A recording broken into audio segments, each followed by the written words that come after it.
Jim was very categorical. Alisema Raila aliuawa.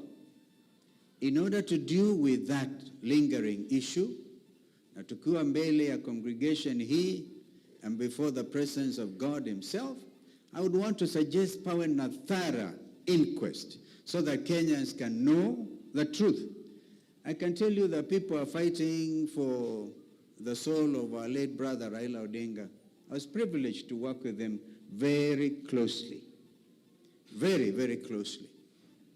And I may have to write a book like Senator Malala has written a play. Malala likes to write plays, but I think I'll write a book. Because we'll have to place on record for future generations so that Kenyans will live freely in a democratic country, as envisioned under Article, I think, 1 or 2, we have multi-party democracy, Constitution 2010, na urithi wa kamili ambao alituachia mzee Kibaki. And as you know, I was privileged to serve under him. He allowed people to work. Kibaki never taught us to steal from our people. Kibaki slept the gentleman of Kenyan politics. But what are we seeing today? Look at the papers everywhere. Everywhere. Who is benefiting from all these cartels? We are a country led by cartels. But what the mood is, Mheshimiwa CS Matiang'i, the mood is revolutionary. Kenya have just come from the United States. And people are saying even this advantage you are giving William Ruto, a one term, we are being very generous. The country cannot wait. Kuendelea watoto is not enough. Kwamba jinsis waliuawa. Now we are almost in the month of March. And what William Ruto and Raila had even put in writing, and I have it on authority of Senator Sifuna himself, because Secretary General of ODM, kwamba the 10 points ambazo walielewana, some of which were drawn from the NADCO report, nothing has happened. And even if we were to begin to say, wapeane kazi hii kwa national institution dealing with this matter, which is Kenya National Human Rights Commission, which is what should have been charged with that responsibility in the first place.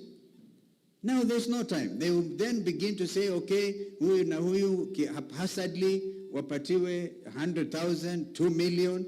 How about the businesses which were ruined in the central business district of Nairobi? My friend, you know you have been MCA forever. MCA forever. Kama kuna mtu ajui kupoteza kura, ni huyu rafiki yangu Kados. Kados, right? Yeah, you agree with me, the city center is not a place to do business. It's a place inhabited by police-assisted goons. Wahuni, ambao wamepatiwa mamlaka na serikali ya William Ruto. I will be very careful, Mheshimiwa CS, tukienda huko Kisii kesho, nikubali or not address William Ruto as Mr. President. People are tired. Watu wamechoka. Watu wanataka, this is revolution time, and this revolution itakamilika on or before or during or before 2027, next year. Because that is the mood. That is the mood that Matiang'i was talking about. Kwa hivyo nyinyi wa kanisa, I want to challenge all of us to stand up for Christ. Remember the militant song, stand up for Jesus, ye soldiers of the cross. Lift high his royal banner, it must not suffer. The time is now. I mean, the battle yenyewe imeletwa ndani ya kanisa. And the church, in fact, I would have expected that when we went to visit Inspector General Kanja, the church leadership should have joined us. Dress properly, say we will not accept what happened at Witima, ACK Church. We can't understand what happened in Mwiki. We will not accept it. And to say enough is enough. Lakini tusipofanya hivyo, I want you to know the youth of this nation have decided to take their country back. And if we are not careful, wataichukua na sisi tuwachwe kwa madhabahu na wako kule, because they have the impatience. They have the impatience. And they are concerned about integrity, even in church, integrity everywhere. And I want to finally suggest, Mother is very clear, and my brother Matiang'i, and I think all of us, tulienda kwa IBC, tukaketi na wao. After that, Mother wrote a letter on our behalf, which we took to Inspector General of Police. But we have since discovered Inspector General of Police cannot do anything. That fellow needs prayers. Aombewe tu, because his mikono yake imefungwa na miguu na CS for interior. And we have a man of experience in that area. But IBC tulienda kwao.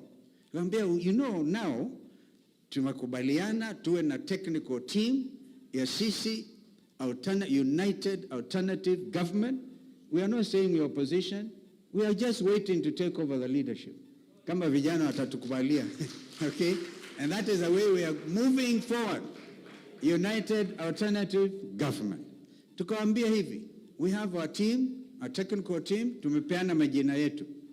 Of course they listened, wakamtoa yule Marjan, because that was very clear in our records. And also sema Smartmatic is imeleta disrepute internationally. Hata Trump mwenyewe analia juu ya mambo ya Smartmatic, metoka huko Venezuela. Kumbuka Raila used to talk about viparanga vya computer. We will not agree. Hatuwezi kukubali viparanga hiyo ya computer. And the number one thing, metoa Marjan. Mumeruka watu wawili qualified deputy CEOs. All right? Mukachukua director Kotsu Nkuli ambaye tunajua katika petition zetu. That is a person who should not be allowed to take over as a CEO of IBC. Hiyo tunaangalia. So when we say you will not steal, Fred and my sister there, this is what we mean. There must be open recruitment of the new CEO wa IBC. Hatutakubali mtu kama anaitwa Sunkuli who was part and parcel of mambo haya Smartmatic. As a matter of fact, legally, hii maneno tumefuata kwa ndani sana. Tumegundua kwamba kuna ile inaitwa framework contract in procurement law. This thing about Smartmatic was tied to that framework. Iliisha in I think April last year. Kwa hivyo hata uchaguzi legally wa Malava na Mbere and ongoing by elections under Smartmatic is actually illegal. But we want our people also to have representatives. Kwa hivyo tunavumilia hiyo. Lakini leo hatutavumilia ni kwamba Smartmatic waendelee na CEO ambaye tunamjua the William Ruto wants to handpick na kumfanya yeye ndiye ata replace Marjan. We will not accept. Kwa hiyo tunaenda tena kwa IBC. We want to make it very clear tukiwa hapa. Ndio kanisa muombe vizuri, muombe mkijua the issues ambazo zitahakikisha uchaguzi ambao utakuja hivi ndio utakuweko pale uchaguzi huo, because the country is in a revolutionary mood. And this revolution will culminate in what we saw in Bangladesh last week. Vijana wa Bangladesh, Prime Minister mwenyewe akachukua helicopter akahamia India because he brought the wrong type of policy of funding university education in Bangladesh. Akatarokea huko. Aitwa Sheikh Hasina. Sasa wakamchukua wa Bangladesh, jeshi kwanza ikachukua Bangladesh na very very disciplined army because they actually very well known even in Bangladesh army is very well regarded. Lorette akashikilia. The outcome was over 70%. Gen Z inspired Gen Zs of Bangladesh, inspired by Gen Zs of Kenya, wameleta mapinduzi. That is the mood, not just in Africa, but in the whole world. So, kwa maoni yangu nikamilishe, ndio tuendelee, we should have no worry at all. This is a nation under God. And this is a nation that will stand for the truth all the time. So even us in alternative, united alternative government, As we serve our people, we must be different. We must really know what is ailing them.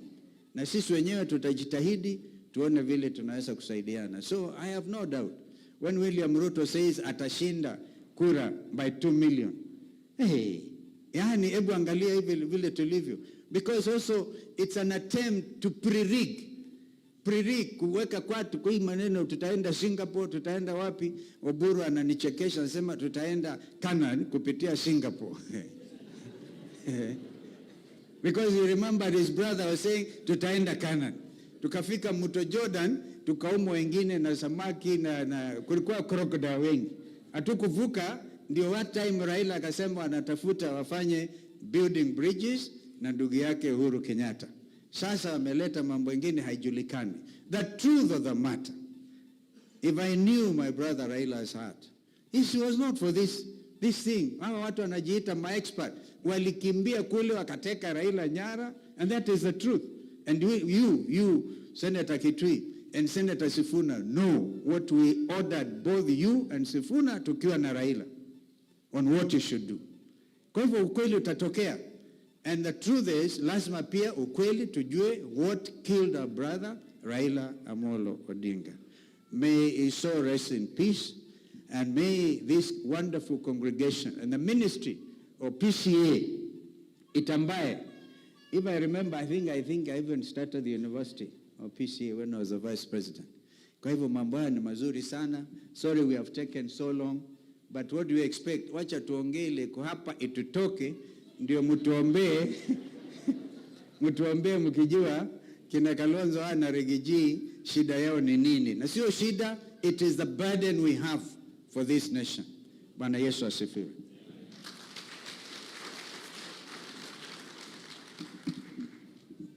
Si tumeenda vizuri? Tunataka tu kupatia nyinyi assurance because it's important. And sisi viongozi hapa tunajua. The people of Kenya demand from us. Sisi tuko hapa na wale wengine tuketi hapo mbele, tukubaliane, tutoe mtu mmoja ya kupambana na Ruto. Si ndio mnataka? We want to give you that assurance. Sasa waheshimiwa, kujeni hapa tuimbe Kikuyu moja. Ndio mtusamehe kama tumekosea. Naona kila mtu anaimba sasa, hata sisi hatuwezi wajua nyuma. Ni kazi, wewe ni Mount Kenya South. Nani ataongoza kashairi kuja? Taramushia kashairi. Yesu nyete.